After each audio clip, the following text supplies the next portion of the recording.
Everyone, कैसे हैं आप सभी। आशा करती हूँ सब अच्छे होंगे और अच्छे से पढ़ाई कर रहे होंगे। और जो भी मेरी क्लास में आज पहली बार आए हैं, मेरी क्लास को सब्सक्राइब कर लीजिएगा। आज की क्लास में हम DSSB TGT का जो एग्ज़ाम हुआ था 2021 में, आज हम उसके हिंदी के पेपर को सॉल्व करेंगे। इसके सेकेंड पार्ट में जितने भी क्वेश्चन आए थे आज हम उनको देखेंगे। सबसे पहला प्रश्न देखते हैं, मयंक मंजरी किसके द्वारा लिखित नाटक है? तो इसका राइट आंसर सही है किशोरीलाल गोस्वामी। अगला क्वेश्चन है, रीतिकाल लगभग कितनी शताब्दियों तक चला? तो इसका राइट आंसर सही है 2 शताब्दियों तक। अगला क्वेश्चन है, जनता मुझसे पूछ रही क्या बतलाऊं, जन कवि हूँ मैं साफ कहूँगा क्यों हकलाऊं। पंक्तियाँ किसकी है? तो इसका राइट आंसर सही है नागार्जुन। अगला है, निम्न विकल्पों में से कौन सा विकल्प रचनाकार रचना की दृष्टि से गलत है? तो इसका राइट आंसर सही है शिवमंगल सिंह सुमन। ये वीणा इनकी रचना नहीं है, वीणा पंत की रचना है। किसकी है? पंत की रचना है। अगला क्वेश्चन है, निम्नलिखित उपन्यासों में से कौन सा उपन्यास फणीश्वरनाथ रेणु का नहीं है? तो इसका राइट आंसर सही है गणकुंठार। ये रचना है वृंदावन लाल वर्मा की। वृंदावन लाल वर्मा की रचना है, वर्मा की रचना है। अगला क्वेश्चन है, महादेवी वर्मा की रचना पद के साथी किस विधा के अंतर्गत आती है? तो इसका राइट आंसर सही है संस्मरण। अगला, मेलांचल उपन्यास में कहाँ का चित्रण है? तो इसका राइट आंसर सही है मेरीगंज। और मेलांचल लिखा किसने है? तो फणीश्वरनाथ रेणु ने। फणीश्वरनाथ रेणु की रचना है। अगला क्वेश्चन है, निम्नलिखित में से कौन सा कहानी संग्रह ममता कालिया का नहीं है? आकाशदीप। आकाशदीप ममता कालिया का नहीं है, यह जयशंकर प्रसाद की रचना है। जयशंकर प्रसाद की रचना है।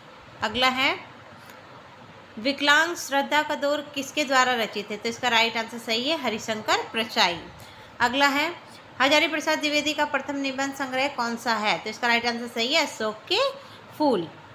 अगला है, शेखर एक जीवनी के शेखर का चरित्र मूलतः किस प्रकार का था? तो इनका था विद्रोही। इनका चरित्र कैसा था? विद्रोही था। और शेखर एक जीवनी क्या है? उपन्यास है। क्या है? उपन्यास।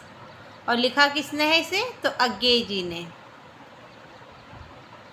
अगला है, निम्नलिखित में से कौन सी जयशंकर प्रसाद की रचित एकांकी है? तो इसका राइट आंसर सही है एक घूंट।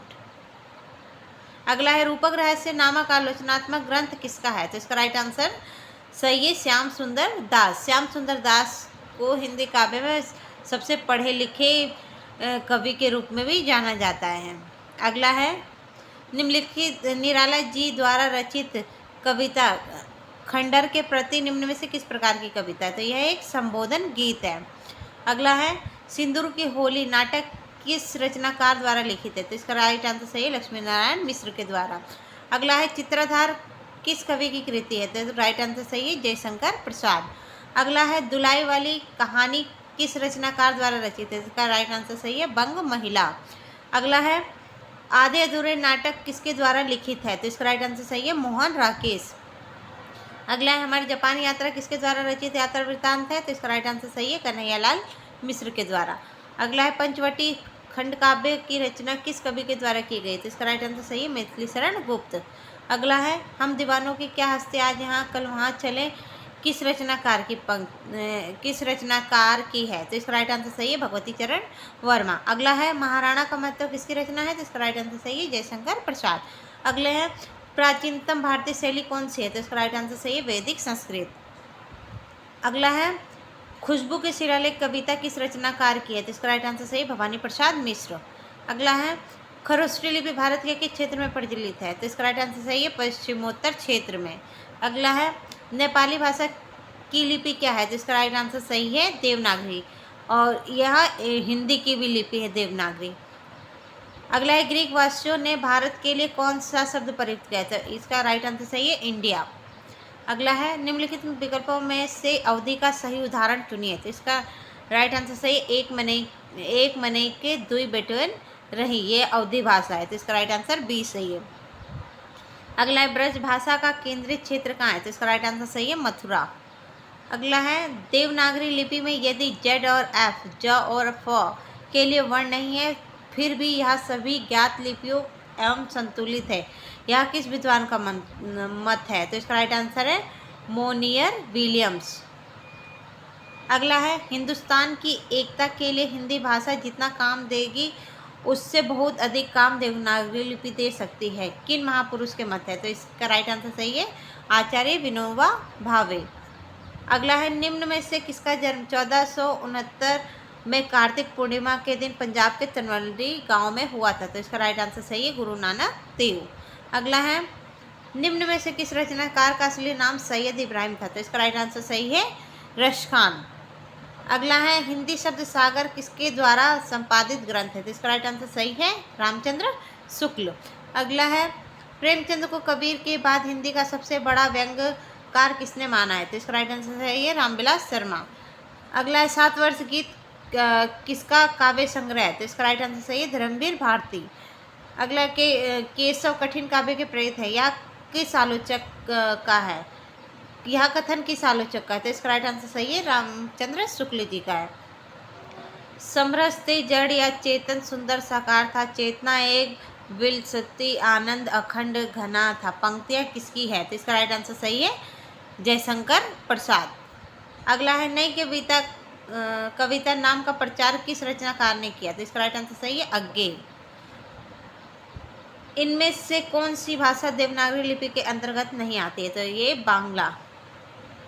अगला है इनमें से कौन सी भाषा देवनागरी लिपि के अंतर्गत नहीं आती है? रिपीटेड क्वेश्चन हो गया है। अगला देखेंगे निम्न विकल्पों में से उस विकल्प का चयन करें जो प्रत्यय से बने शब्द का सही विकल्प नहीं है। तो इस प्रत्यय से बने शब्द का सही विकल्प नहीं है, तो इसमें भी का प्रत्यय है, धार्मिक में एक प्रत्यय, शालीनता में ता प्रत्यय है और कुख्यात इसमें उपसर्ग लगा हुआ है। तो राइट आंसर टी सही है। अगला क्वेश्चन देखेंगे नेपाली शब्द में कौन सा प्रत्यय लगा है? तो नेपाल प्लस ई, तो इसमें बड़ी की मात्रा, तो राइट आंसर बी सही है। अगला है निम्न विकल्पों में से उस विकल्प का चयन कीजिए जो दिए गए शब्द का विलोम है। अपकीर्ति, अपकीर्ति का राइट आंसर सही है सुकीर्ति। अगला है ओघट शब्द में उपसर्ग है, तो औ उपसर्ग लगा है, तो इसका राइट आंसर ओ सही है। अगला है निम्न विकल्पों में से उस विकल्प का चयन कीजिए जो भाववाचक संज्ञा का सही विकल्प नहीं है। तो ये भाववाचक संज्ञा नहीं है, संज्ञा तो है लेकिन भाववाचक संज्ञा नहीं है। अगला है निम्न विकल्पों में से उस विकल्प का चयन करें जो उपसर्ग से बने शब्द का सही विकल्प नहीं है। तो इसका राइट आंसर सही है चटनी। अगला है उदित उदयगिरी मंच पर रघुवर बाल पतंग विकसे संत सरोज सब हर्षे लोचन भंग में कौन सा अलंकार? तो इसका राइट आंसर सही है रूपक अलंकार। निम्न विकल्पों में से संयुक्त वाक्यों को पहचानिए। संयुक्त वाक्य पहचानने का सबसे अच्छा तरीका है उसमें और शब्द लगा हुआ होता है, जैसे कि हमने पानी बरसा हुआ देखा और घर में शरण ली, इसमें 2 अलग अलग वाक्यों को एक साथ जोड़ दिया जाता है। तो इसका राइट आंसर बी सही है। अगला है निम्न विकल्पों में से उस विकल्प का चयन कीजिए जो दिए गए वाक्य भेद का सही विकल्प है। मैंने आज घर की सफाई नहीं की, तो इसका राइट आंसर सही है निषेधवाचक वाक्य है। अगला है निम्न विकल्पों में से उस विकल्प का चयन कीजिए जो समस्त पद के बहुब्रीहि समास का विकल्प है। तो श्वेतांबर, श्वेत है अंबर जिसका अर्थात सरस्वती। बहुब्रीहि समास में वह पहला दूसरा पद नाम बताकर कोई तीसरा पद को बताते हैं, तो उसे बहुब्रीहि समास कहा जाता है। अगला है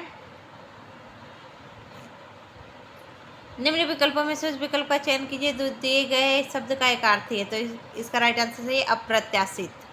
अगला है या अनुरागी चित्त की गति समझे नहीं कोई, ज्यों ज्यों बूढ़े श्याम रंग त्यों त्यों उज्जवल होए। तो इसका राइट आंसर सही है विरोधाभास। निम्न विकल्पों में से उस विकल्प का चयन कीजिए जो दिए गए शब्द के सही अर्थ का विकल्प है। तो खादी, खादी का अर्थ है कवच और खादी का अर्थ है कटीला। इसका राइट आंसर डी सही है। निम्न विकल्पों में से उस विकल्प का चयन कीजिए जो अन्य पुरुषवाचक सर्वनाम का सही विकल्प है। तो राइट आंसर है वह। अगला है निम्न विकल्पों में से उस विकल्प का चयन कीजिए जो भाववाचक संज्ञा का सही विकल्प नहीं है, तो इसका राइट आंसर है छोटा। अगला है निम्न विकल्पों में से उस विकल्प का चयन कीजिए जो दिए गए शब्द का पर्यायवाची शब्द नहीं है, तो सोना, सोना को हेम भी बोलते हैं, हाटक भी बोलते हैं, कुंदन भी बोलते हैं, मैं नहीं बोलते, इसका राइट आंसर सी सही है। नीचे दिए गए वाक्य के सही वाक्य भेद को पहचाने। राम पढ़ रहा था परंतु रमेश सो रहा था, तो ये संयुक्त वाक्य है। अगला है निम्नलिखित विकल्पों में से मिश्र वाक्य को पहचानिए, तो इसका राइट आंसर ए सही है। उसने जो परीक्षा दी वह 10वीं की थी। अगला है नीचे दिए गए शब्द का सही संधि विच्छेद वाला विकल्प पहचानिए। स्वर्गारोहण, तो इसका राइट आंसर सही है बी, स्वर्ग प्लस आरोहण। अगला है नीचे दिए गए विकल्पों में से उस विकल्प का चयन कीजिए जो दिए गए वाक्य के विशेषण के भेद का सही विकल्प हो। कुछ छात्र आज विद्यालय नहीं जाएंगे, तो ये है संख्यावाचक। संख्यावाचक में अनिश्चय संख्यावाचक है। अगला है संविधान के प्रांतीय भाषाओं के दावे को किस अनुसूची द्वारा स्वीकार किया गया, तो इसका राइट आंसर सही है 8वीं। अगला है निम्नलिखित प्रश्न में 4 विकल्प में से उस विकल्प का चयन करें जो दी गई लोकोक्ति का सही अर्थ हो, तो इसका राइट आंसर सही है अंधों के आगे रोना अपना दीदा खोना, तो इसका राइट आंसर सही है मूर्खों को सदुपदेश देना या अच्छी बात बताना व्यर्थ है। निम्नलिखित प्रश्नों में 4 विकल्प में से उस विकल्प का चयन करें जो दिए गए मुहावरे का सही अर्थ हो। अपनी डपली आप बजाना, अपने मन की करना, तो इसका राइट आंसर बी सही है। अगला है निम्नलिखित प्रश्न के 4 विकल्पों में से उस विकल्प का चयन करें जो लोकोक्ति का सही होता है। आग लगनते झोपड़ा जो निकले सो लाभ, तो इसका राइट आंसर बी सही है। नुकसान होते होते जो कुछ बच जाए वह बहुत है।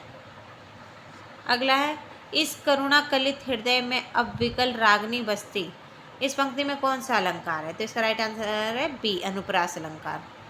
अगला है निम्नलिखित प्रश्न में 4 विकल्प में से उस विकल्प का चयन करें जो दी गई लोकोक्ति का सही अर्थ हो। अब की अब, जबकि जब के साथ, तो इसका राइट आंसर सही है सदा वर्तमान में ही चिंता करनी चाहिए। अगला है निम्नलिखित प्रश्न में 4 विकल्पों में से उस विकल्प का चयन करें जो दी गई लोकोक्ति का सही अर्थ हो। बंदर क्या जाने अदरक का स्वाद, तो इसका राइट आंसर बी सही है मूर्ख को गुण की परख ना होना।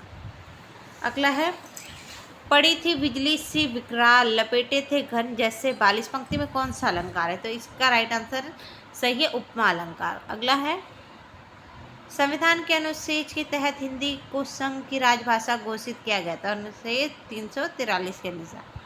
अगला है उधर गरजती सिंधु लहरिया कुटिल काल के जालों सी चली आ रही फैन उगलती फन फैलाए व्यालों सी, तो इसका राइट आंसर सही है भयानक रस। अगला है चिरजीवो जोरी जुरे क्यों ना स्नेह गंभीर को घटे में वृष भानु जाए ये हलदर के तीर, तो इसमें राइट आंसर सही है व्यंजना शब्द शक्ति है। अगला है मैं सुकुमारी नाथ वन जोगू तुम्ही उचित तप मोह कहू भोगू, तो इसका राइट आंसर सही है आरती व्यंजना। निम्नलिखित में से दिए गए अंग्रेजी शब्द का हिंदी परिभाषित शब्द लिखिए। मेमोरेंडम का अर्थ होता है ज्ञापन। अगला है निम्नलिखित प्रश्न में 4 विकल्पों में से उस विकल्प का चयन करें जो दिए गए मुहावरे का सही अर्थ हो। उड़ती चिड़िया को पहचानना, राइट आंसर सही है मन के रहस्य की बात को तुरंत जानना। अगला है निम्नलिखित प्रश्न में से 4 विकल्पों में से उस विकल्प का चयन करें जो दिए गए मुहावरे का सही अर्थ हो। अंजर पंजर ढीला होना, तो इसका राइट आंसर सही है शरीर शिथिल होना या बहुत थक जाना। अगला है हिंदी इसी मिट्टी की बोली है और अरबी या फारसी से अधिक जनमानस के निकट है, किस भाषाविद का मत है, तो इसका राइट आंसर सही है फैलन। अगला है निम्नलिखित शब्दों में से उस शब्द को चुनिए जिसमें उचित स्थान पर अनुस्वार का प्रयोग हुआ है, तो इसका राइट आंसर सही है संयुक्त। निम्नलिखित प्रश्न में से 4 विकल्पों में से उस विकल्प का चयन करें जो दिए गए मुहावरे का सही अर्थ हो। आग पर लौटना, तो इसका राइट आंसर सही ईर्ष्या में जलना। निम्नलिखित में से 4 विकल्पों में से उस विकल्प का चयन करें जो लोकोक्ति का सही अर्थ हो। ओस चाटे प्यास नहीं बुझती, तो इसका राइट आंसर सही है, बड़े काम के लिए विशेष प्रयत्न की आवश्यकता होती है। अगला है, मुख्य अर्थ में भिन्न होते हुए भी उससे कुछ समर्थ अर्थ प्रकट करने वाली शब्द शक्ति को क्या कहते हैं, तो इसका राइट आंसर सही है, लक्षणा। अब है कॉम्प्रिहेंशन, है इसमें कॉम्प्रिहेंशन से क्वेश्चन दिए हुए हैं।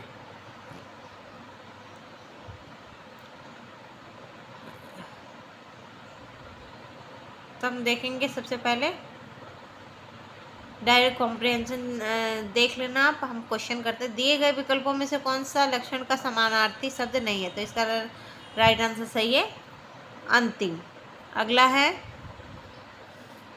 काव्यांश का उचित शीर्षक है नवयुवकों का आह्वान। अगला है, दिए गए विकल्पों में से कौन सा सार्थक का विलोम है, सार्थक का विलोम होता है निरर्थक। अगला है, नवयुवक प्रगति के नाम को कैसे सार्थक करते हैं, तो इसका राइट आंसर सही है, दुर्गम रास्तों पर चलकर। अगला है, कवि देश के नवयुवकों का आह्वान क्यों कर रहा है, इसका राइट आंसर है क्योंकि उसमें नए कार्य करने का उत्साह व क्षमता है। अगला है, अभी टीचिंग मैथोलॉजी के 10 सवाल हैं, उसको करेंगे। वह व्यक्ति जो जन्म से श्रवण दोष नहीं है लेकिन ज्ञान प्राप्त करने से पहले बाल्यावस्था में ही श्रवण क्षमता खो देता है, के अंतर्गत आता है, तो इसका राइट आंसर सही है, पूर्वभाषी बधिरता। अगला क्वेश्चन है, सुनना बोलना अध्ययन लेखन ये कौशल में सुधार करने के लिए है, तो इसका राइट आंसर सही है, भाषा कौशल। अगला है, कौन सी मौलिक प्रक्रिया है जिसमें योजना कार्यान्वयन और मूल्यांकन शामिल है, तो इसका राइट आंसर सही है, अध्यापन। अगला क्वेश्चन है, एक समावेशी विद्यालय की विशेषता क्या नहीं होनी चाहिए, तो इसका राइट आंसर सही है, असहयोगी व्यवहार।